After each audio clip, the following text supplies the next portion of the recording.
खबरिया जाए चंदा लेवा खबरिया कैसन बाड़ी मोरिया हो ए चंदा कैसन बाड़ी मोरिया हो जहिया से चले गए छोड़ के होंगे जहिया से चले गए छोड़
माही एगो समाज के बेटी है। अरविंद भैया सुनब, विक्की तिवारी कौना मिजाज के नाम हम मंच पे रनिया पहले से डायरी में लिख के नहीं खिले आई।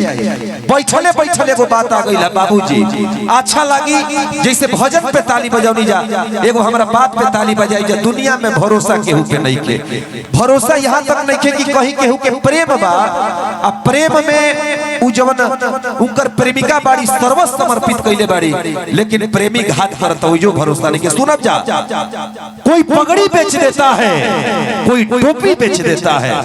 अच्छा लगेगा, 1 करोड़ का बात है, ताली दे दीजिएगा, मैं जीत जाऊंगा। पहले बात सुनब जा, कोई पगड़ी बेच देता है, कोई टोपी बेच देता है, बेचने वाला चौराहे पर अपनी ईमान बेच देता है। अक्सर समाज में मारी जाती है वह बिटिया जिसके दहेज के लिए बाप अपनी किडनी बेच देता है। कोई पगड़ी बेच देता है, कोई टोपी बेच देता है, बेचने वाला चौराहे पर अपनी ईमान बेच देता है।